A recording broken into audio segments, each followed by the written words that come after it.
मिरासी भी जब कहते हैं लोग तो हमें फ़ख्र होता है इस चीज़ के ऊपर, क्योंकि मिरास उसको ही मिलती है जिसको मालिक अता करता है।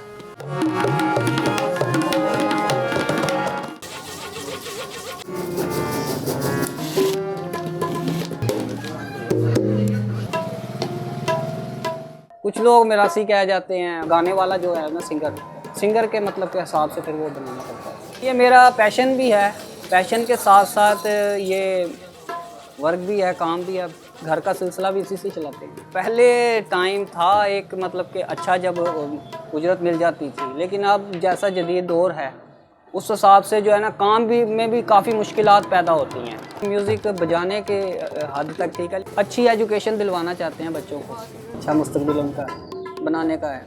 मेरा नाम ज़िशान शाहिद है और मैं तकरीबन 5 साल से ये काम कर रहा हूँ।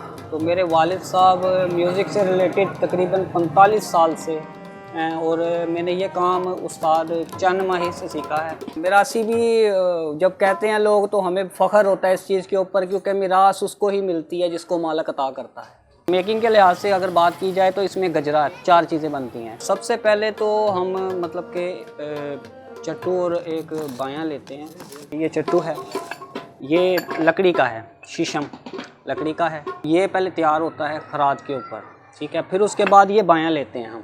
ये इंडियन बायां हैं। कुछ बाएँ इंडिया से ही आते हैं और कुछ बाएँ जो है ना यहाँ पर पाकिस्तान में भी तैयार होते हैं। तो ये है कि ये दायां और बायां, फिर उसके बाद हम ये पूड़ा तैयार करते हैं इसका, ये गजरा तैयार करते हैं। गजरा तैयार करने के बाद ये फिर एक वर्का सा तैयार हो जाता है। तो ये वर्का जब तैयार हो जाता है फिर इसके बाद मरहला शुरू होता है स्याही का। स्याही के साथ हम जो है ना टोन बनाते हैं। फिर ये टोन जब बन जाता है, ठीक है, तो फिर उसके बाद तबला तैयार हो जाता है। बजाने के रिलेटेड बात करें तो इस्तेमाल में ये 3 चीज़ें आती हैं, मैदान और कनार और ये गजरा और स्याही। 3 डेज़ का वर्किंग टाइम है इसका। तो 3 दिन के अंदर, 1 दिन के अंदर हम गजरा जो है ना इसका तैयार करते हैं, ठीक है, क्योंकि वो 2 दिन जो होते हैं उसके अंदर ये सूखता है। फिर हम इसको जो है ना तीसरे दिन फिर हम मरहला जो है ना स्याही का शुरू करते हैं हम इसके अंदर। इसमें तकरीबन 3 एक किस्म की धात यूज़ होती है। फर्स्ट जो है वो है कॉपर में और सेकंड जो है वो ब्रास में इस्तेमाल होती है। थर्ड जो धात होती है यूज़, वो मटेरियल होता है एसएस का, स्टेनलेस स्टील का। हारमोनियम में स्केल होते हैं कुछ, ठीक है।